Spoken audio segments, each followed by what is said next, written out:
So my name's Jonathan Hislop. I work as both a recruiter and a career coach. I work currently as a recruiter at Wayfair. I've been there for the last 3.5 years. And then during 2020, about May, I started creating my own career consulting business. Or career coaching. And so basically what I do is I help those young professionals build their brand. And really learn how to build their professional brand, how to network, how to be able to, get a job and really kind of set yourself up for the future. So that's a little about me. That's awesome, man. And I know we know each other from church. Yep. Youth group growing up. Yeah. I think I had said specifically some type of interviewing tips, but I know you wanted to also talk about, building your brand a little bit too. I know that's a big thing that you're doing right now. Sure. So I think a big thing for me is building a professional brand, I think is the most important component when you're dealing with kind of your career in general. Right. And I think that's what a lot of people miss out. I have a lot of people that come to me, they're looking for a resume or an interview tips or career advice and different things like that, which is all super important, but it really starts with the brand. Right? Whenever you think of the most successful businesses in the world, they have a great brand, right? You think of Amazon, Google, Facebook, some of those top companies that people always refer to, it's they have a great consumer brand, right? They're known, but it's also really important to have a great professional brand, because having a professional brand is what allows you to be able to grow in your career, meet new people, and find opportunities that potentially were never even on the market, right?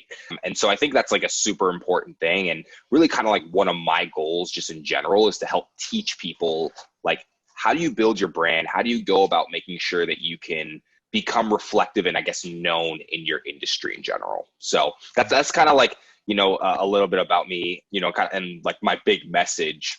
I think when it comes to practicals of that and what that actually looks like, I think that's a thing that I think a lot of people, they don't know, right? I can use all this terminology how do you build a professional brand, or do this, do that. And they're okay, but you're not giving me any practicals, right? And so One of the big things, I'm actually releasing an article, pretty soon that's going to be talking about how to build a professional brand, right? And I think a big portion of it, it's a couple different components. I think a big portion of it is really kind of being known within your industry, and really being known is a couple different things, right? That's within your business, and that's being known online and having a presence, right? Professionals on LinkedIn, just in general, people who post content consistently and you can tell they're passionate about what they do.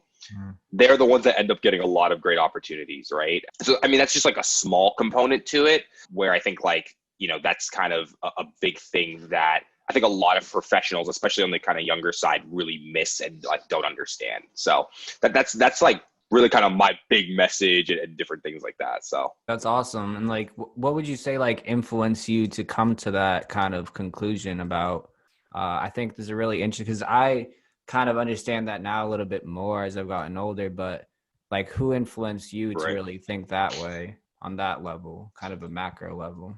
Yeah, no, that's a great question. Honestly, online people, motivational speakers, the Gary V's, the Eric Thomases, Tony, Tony Robbins, those guys. I love those guys. I think Mel Robbins as well is a great one. I think what's big about them is that they really focus on expanding and really kind of one, they're talking about go above and beyond, but also become known, right? Because with all of them, they had to grow their business, and the whole point of their business being as successful as they are is because people know who they are, right? And so that I think was just a general concept. But then with my recruiting background and actually understanding resumes and interviews and interview processes and being on the other side of the hiring efforts, I'm oh, wow, well, this can definitely be applied when you're talking about being a professional,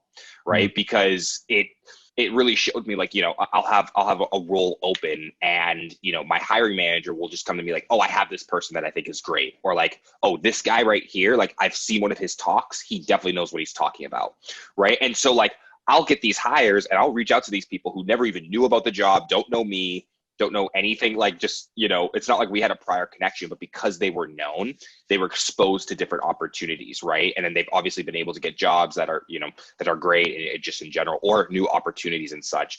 And I think it can also apply for like not only people who like work in careers and businesses, but also like entrepreneurs in general. Like, I've slowly become the kind of career guy, like amongst my friends, right? Like whenever people have an issue with their resume or negotiation, they come to me, right? Because I've just been trying to like put out content and show that I like know what I'm talking about.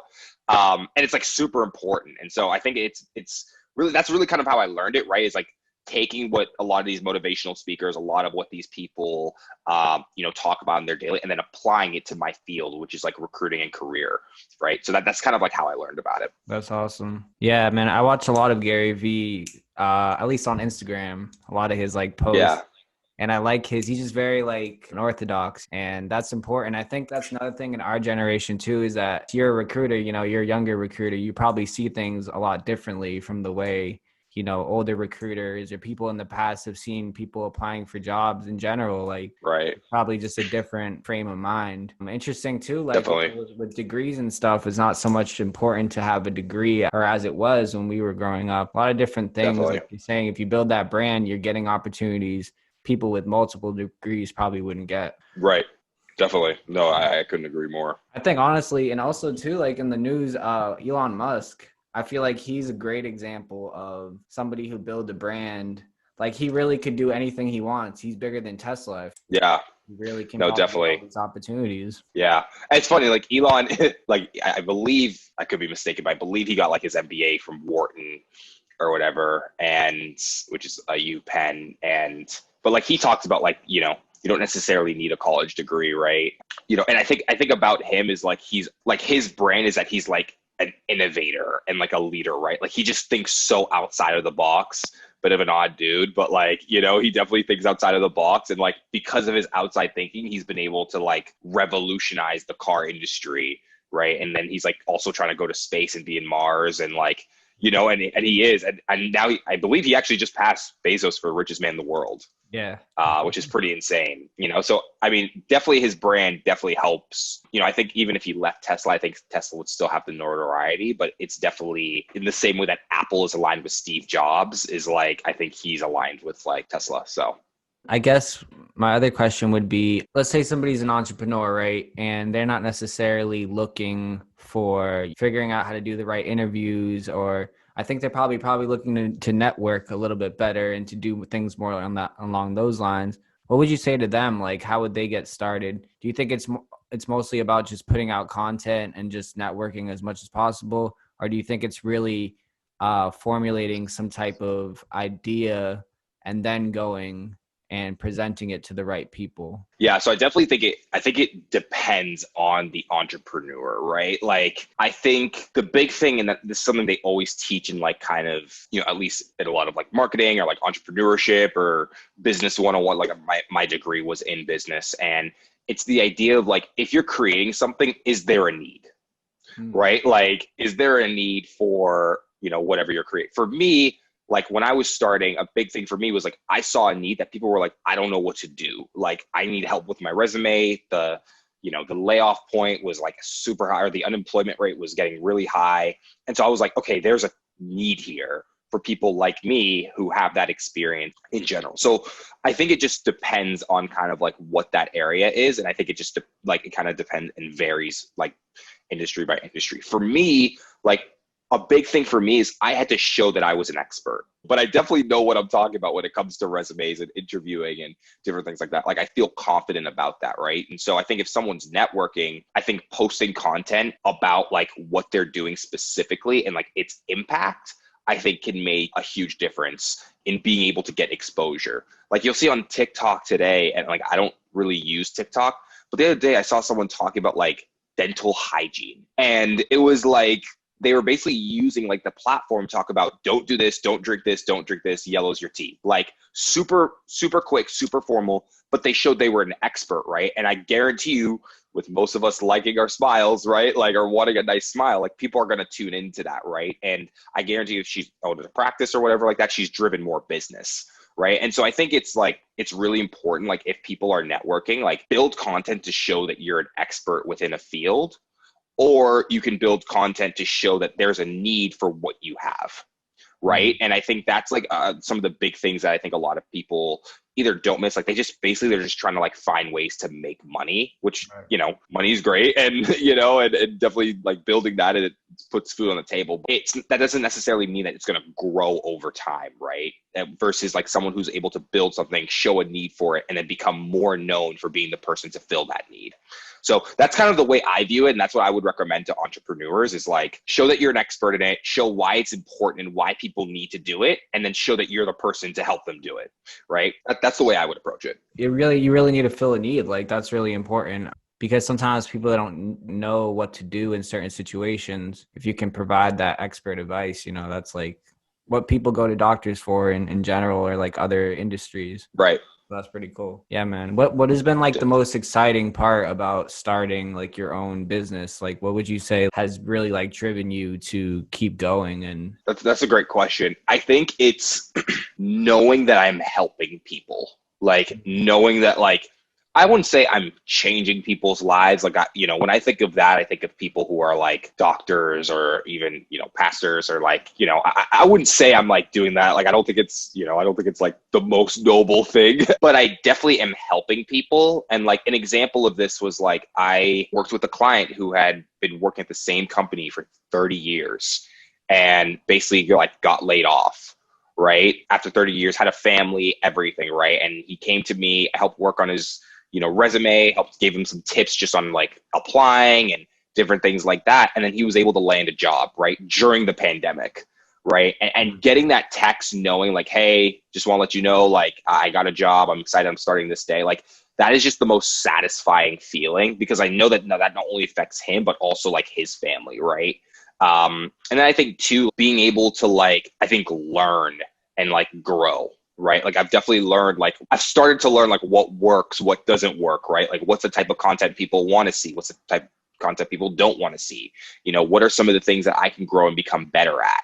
Right. And I just a person like I grew up playing sports. Like it's always satisfying to become better and better at what you do. Right. And so I think that's something that, continues to push me and drive me. That's awesome. Yeah, man. I've noticed that too. I mean, I'm a content creator, I guess. I'm not necessarily looking for like a business, but I am trying to kind of build a brand. But I feel like it is true. Like you really don't know what to look out for or how to do certain things until like you do it and they like fail or like they're successful. That's really the path that everybody has to take to figure it all out on their own, Definitely. And I think too, like, it's like I even though it's been 7 months, like I've also seen a lot of failure, right? Like I'll post something like, this is gonna, like, people are gonna love this. And like, no one engages with it. I'm like, what? Like, you know what I'm saying? And I'm like, I thought this was awesome. Like, I thought this was so cool. Or hoping and reaching out to different places like, hey, I've been working as a recruiter, I'm starting my business, like, oh, we're not interested, so like, even though it's only been 7 months, I feel like I've like seen some failure and like have been turned down, and or people are like, I don't want to use your services, or different things like that. So, but at the same time, right, like I don't think if everything was easy, then it wouldn't make it fun, right? So I think that's like a big portion is like, there is the challenge, right? And and being able to prove people wrong. So you have to also love the process more than like, the outcome, really. Like if you want to keep up with it, you have to love the process, or else you're going to get discouraged, that I think that's a big part too. Definitely. Yeah. So like as somebody looking for, a position or trying to transition to a new position, what would you think would be some tips or some advice you would give them going into that interview stage? Right. So I think it's super important for each person to build a game plan and like a job strategy when they're looking for a new role. So basically what 90% of people do, or maybe 100% or 99, is basically they go and they just apply. They just use like applications, just apply. Right. And I think if it was January of 2020, that might work because the unemployment rate was so low. However, obviously with the current pandemic right now, things are a lot higher. And so what we end up seeing is like, I'll look at an application and it has 300 applications in like 2 days. And on top of that, people are applying for roles they're more qualified for because they're just looking for their next job, right? And so you're competing against a lot of other people. So if I were to do that, there are a couple different components that I would go into making sure that someone should do. I think the first portion would be to like reach out to your actual network. If you have that, right? So when I think of a network, I think of people that I've formerly worked with, like people that like maybe even friends and family, like, hey, if they're in a similar industry than you and or they work in a similar like company, like what would be something that I would like reach out to them and potentially find out, right? Another area would be, going to like your school board, right? Or like alumni association and seeing if there are any postings, right? A lot of them just have like a bunch of different like professionals who post different jobs and such. So those are kind of like the main, I would start that with the networking. Obviously you want to apply for jobs as well. You want to use both like the regular job boards, LinkedIn, Glassdoor, Indeed, but also what we call specialty job boards. So specialty job boards are basically job boards that are like site specific for an industry. So like they have like a job board for like, industrial engineering, or like job boards for like teaching, or job boards for like human resource jobs. And so not just applying to like those big job boards as well, but see if you can get some exposure on specialty job boards. That I think would be a big help in addition to that. I also think when you are applying and different things like that, make sure you're using your actual resume, not like the quick applies, because sometimes those can get really messed up and companies can sometimes hold that against other people as well. So that's something I would recommend. So I would probably say like those two things, like using your network and then also applying, if you have any people that could refer you or different things like that, that's also helpful. I also think if like, let's say you like don't have a current job and your search doesn't need to be secret, like go out and announce it on Facebook that you're looking for, or Facebook and LinkedIn, like let people know that you're looking. And I know that's like takes a little bit of pride, like, but I think at the same time, like if people know, then they can think of opportunities for you, right? Like I've seen so many of these viral LinkedIn posts where it's like, I've applied for 6-7 months. I haven't been able to find anything, different things like that. And then they get a job 2 weeks later because someone saw that. Right. So I think it's like in the same way that entrepreneurs are like, financially free people have multiple sources of income. It's the same way you should be applying for roles, right? You should have multiple sources of where you're going and where you're touching on when it comes to like your applications and where you're going, and giving yourself as much of a scope and responsibility as possible. So that's the thing that I would recommend, at least on like the application side. If let's say you're in a position where you've been unemployed for a good bit, you're kind of having issues, what I recommend is like start doing some side projects. And if you have the ability, like look to freelance, right? Like look to keep your skills up to date. And through that, like you're going to be able to like build almost like an online portfolio, right? To show like, okay, I didn't just sit around and apply all day. I actually took my skills and drove it to the next level, right? And this is something I always recommend to clients. Like, I don't know, if let's say like you're a designer or something like that, like go offer services to be like a freelancer. There's so many different things like Fiverr, different like types of freelance platforms that allow you to be able to like reach out and have people potentially reach out to you, right? And then show your work and build a platform, maybe create a website. Use Wix, it's like $100, So just different things like that, I think allow people to like, if they're in a gap where they're maybe not necessarily having like the best of luck, like go about building an online platform and presence and utilize the time that you have. Does that make sense? Yeah, that does. Would you say it's possible to like over professionalize yourself? Yeah, no, I mean, I definitely think if like you're ingenuine, if it's like, right, I'm doing this, like, give me a job. Like, you know what I'm saying? Like, I think that's an area, but I think if you really like what you do and you feel passionate about it, like doing these side things with the amount of time that you have, like, isn't that crazy, right? And I think a lot of people, they're like, oh, like, I can't be an entrepreneur, or like, I can't start a side hustle. Like, I'm just a person that works 9 to 5. And like, don't get me wrong, I'm all about like, I work in a 9 to 5 job. Like, right. So I think it's super important, but like, why not look to take your skills and build your brand better, right? Like, especially if you have the time and opportunity to do so. Like, that's the one thing about like running this like kind of side hustle is like, my time is like to be able to contribute to this is like probably the hardest part of it, right? Because I have my other responsibilities, like just in my life in general, and then I'm working a full-time job, and sometimes that job could be, anywhere from 40 to 50, 60 hours a week, right? And so I think like when you have that time, like take advantage of it to enhance your skill set, right?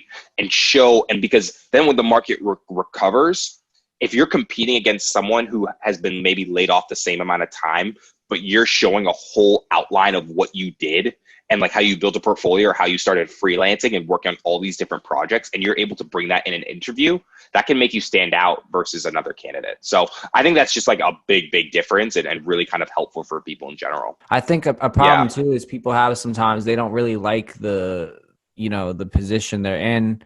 They are maybe trying to further themselves, but the industry themselves doesn't really interest them.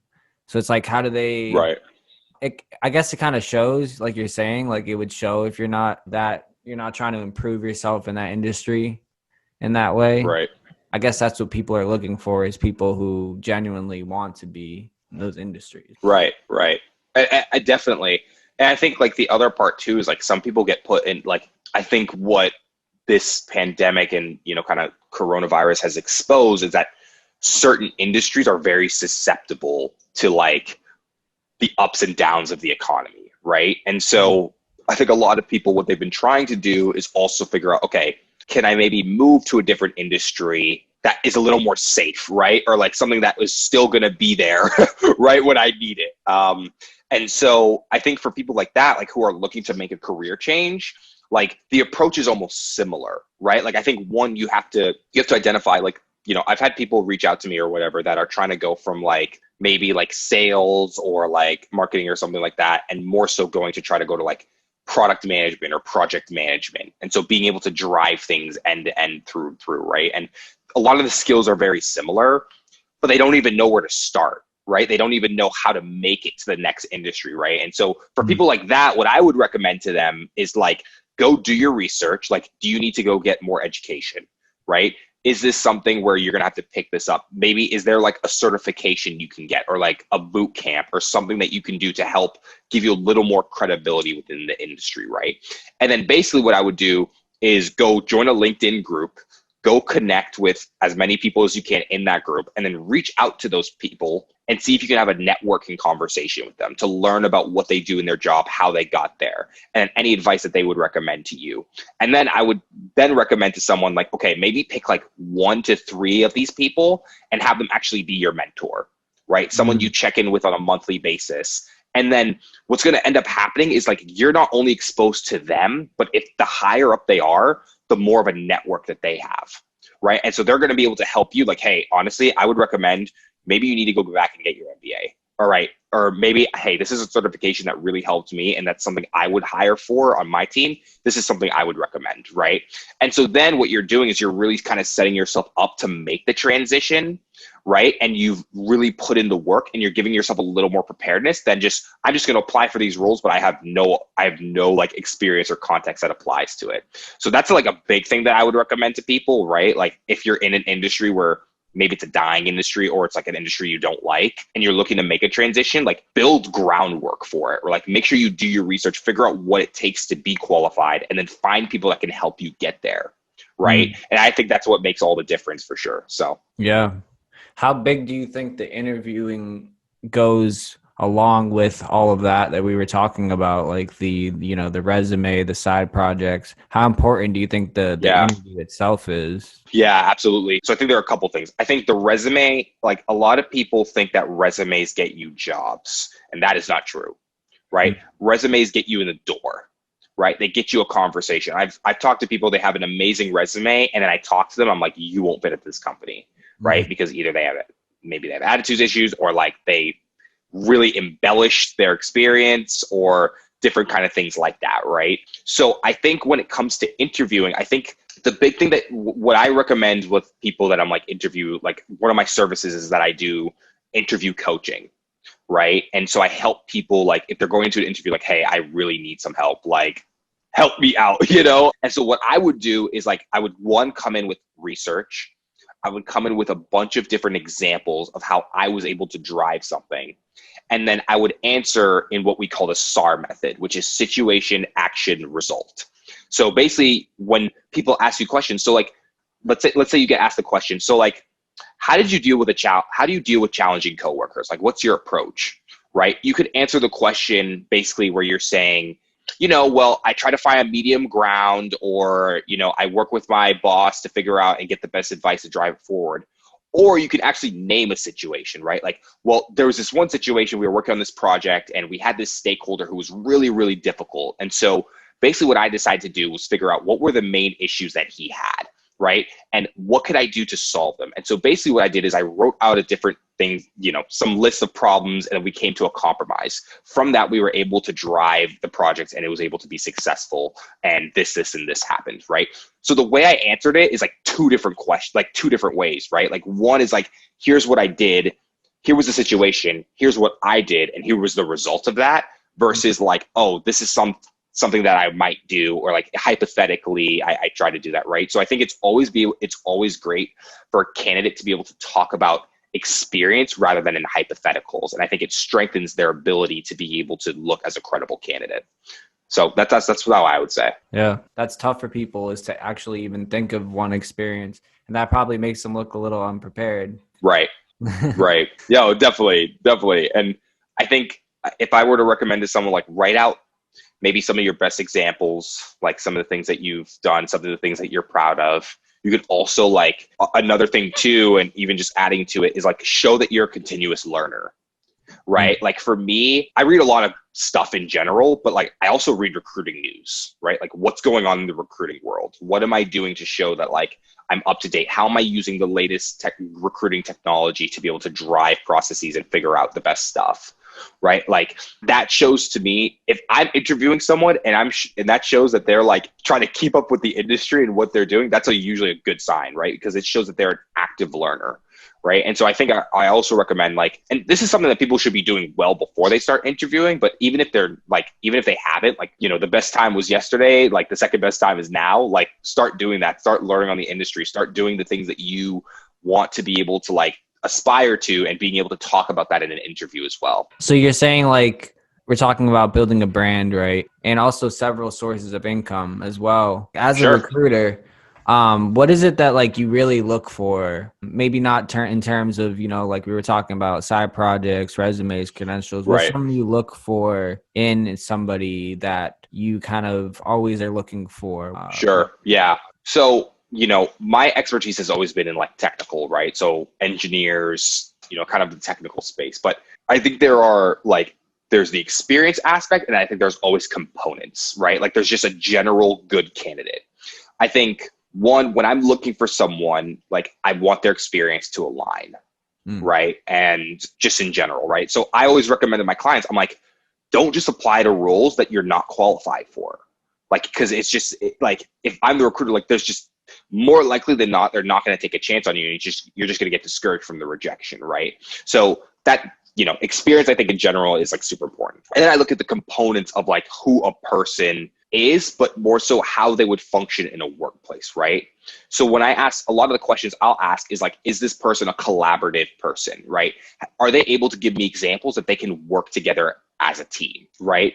Or are they a person that's a team player, right? Something doesn't go their way. Are they someone that's going to be able to adapt to the culture and be able to make the best of it? Like, that was something I had to learn for myself personally, right? Just like as a professional, like I realized, like, I was like, man, like, I need to be more of a team player and not let things bother me, and I was definitely younger. And so like learning to figure that out. But like, if someone's like 15 years experience and they still haven't figured that out yet, like that's a major red flag, right? Because like, if they're going to be in a leadership opportunity, then their ability to be able to be adaptable is crucial, right? Because especially the bigger the organization, it's the more fluid things are going to be, right?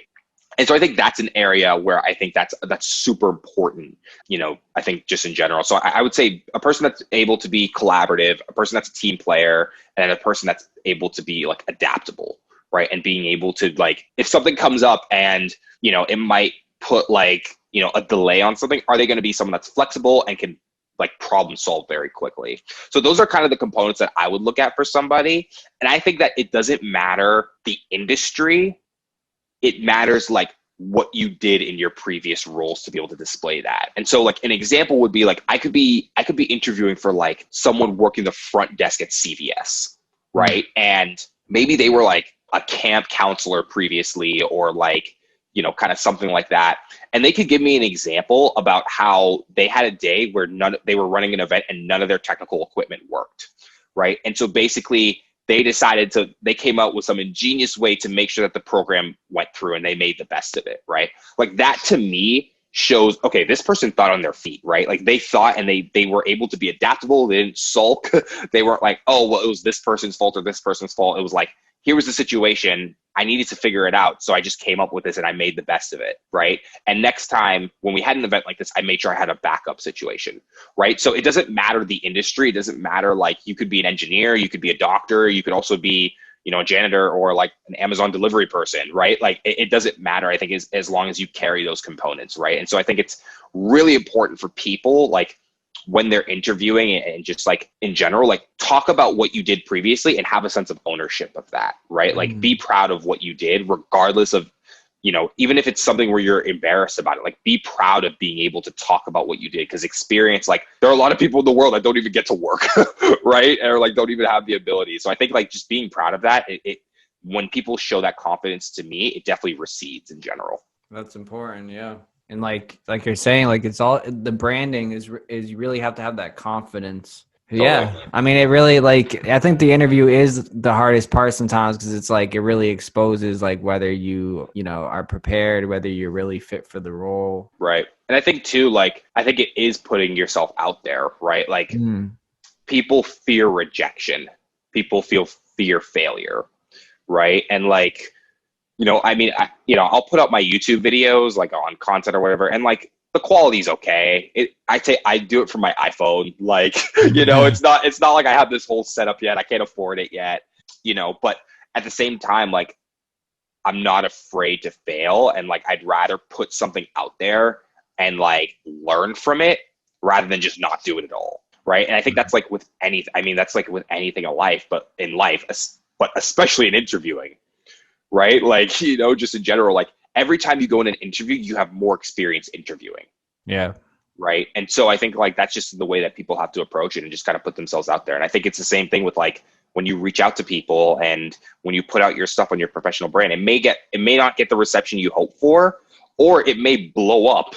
Right. And like that's what really kind of started for me. Like when I started the branding thing, I basically like put out this like low quality video off my like old iPad. I was like, hey, I want to start doing videos weekly just on to help tips. Like, let me know if you think that would be great. Right. And I was like, I wasn't expecting much. And then it was definitely my most engaged post on LinkedIn ever. Right. And I was like, oh, maybe I have something here. Right. And so I think like, but if I hadn't put myself out there, I would have never known. Right. And so I think that's just like, I think just a mindset people have to go into just in general. Yeah, exactly. Putting yourself out there. Yeah.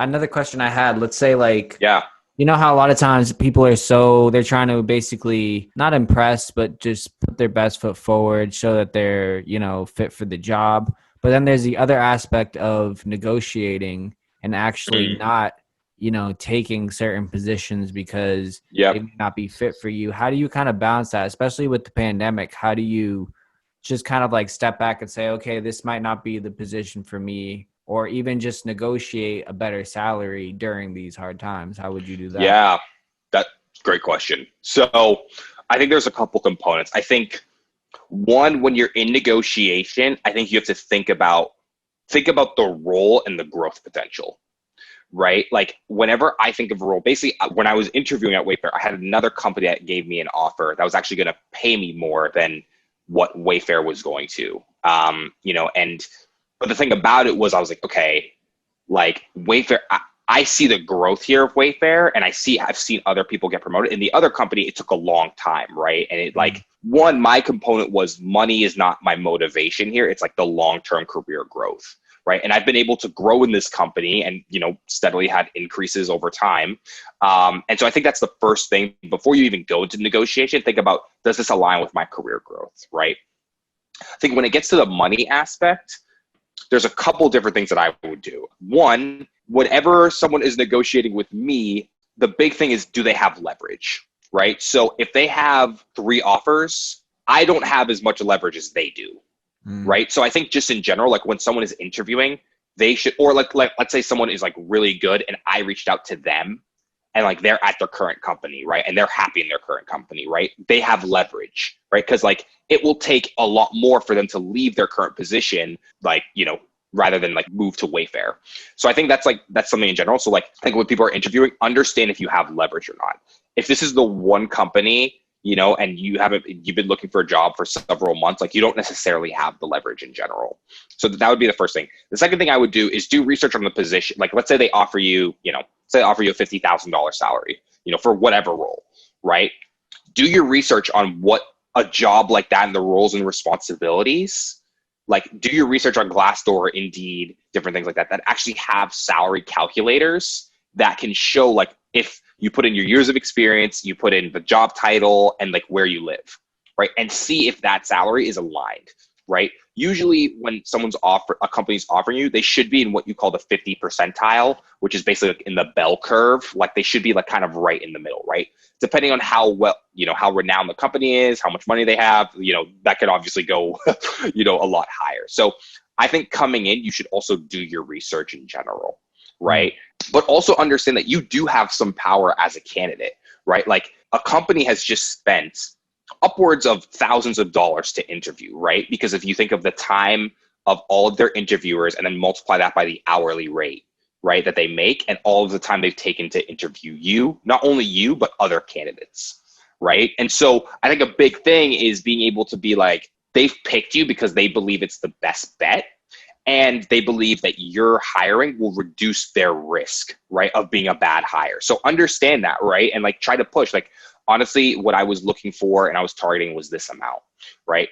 I think also too, depending on the industry, not a lot of people get the notion that like, I should never tell the recruiter what I'm looking for or like how much I make. And the thing that I would recommend to that is start at the beginning of the call with your expectation. If you have your initial phone screen with a recruiter, tell them what your initial expectation is. Like, honestly, my initial expectation for this is 65,000, right? Because then what you don't want is that you go through the whole interview process. You were currently making maybe 57 and then they offer you 50,000, right? Because you were never transparent in the beginning, right? Mm-hmm. Now, if they're a competent recruiter, they'll most likely say, honestly, this is out of range for our role. You know, like, and then and that's up to you to decide, okay, well, let's continue the process and let's see how it goes and we'll go from there. Right. And so I think that's like a super important thing is like, so I think going back to it, I think 1, understand your leverage. Do you have any leverage? 2, do your research and understand it. And 3, just be transparent about your expectations. So that's what I would recommend to like any candidate that's interviewing in the negotiation stage. That's awesome. Yeah, that definitely makes sense. A lot of people don't research companies. They just kind of throw their resume, you know, kind of flash blast their resume to everybody. But let's say you do get the position and you didn't research and then you're in the interview stage. It's kind of a tricky place to be because now you go through this whole process only to realize they can't pay you, you know, what you need. Right. Right. That's a waste of time. Essentially, if you're trying to look for a job, your time is pretty precious. Yeah, definitely. No, it is. It is for sure. But I appreciate you being on the podcast, man. I really do. Yeah, we definitely have to have you back, like, yeah, at some point. Yeah, definitely. How many episodes have you done? This is, I think, 9. Okay. Yeah. Like, well, yeah, I have to count them all. I've done quite a lot. I started in September. Okay. So I've been doing like one every 2 weeks. I'm gonna drop one Monday. That's like I'm doing this like kind of rap artist series, like all the rappers who passed away. Kind of doing like a little tribute episode, I guess, with my boy. So next week is Juice WRLD, who's one of my favorite artists. Oh yeah. I love Juice WRLD. Yeah.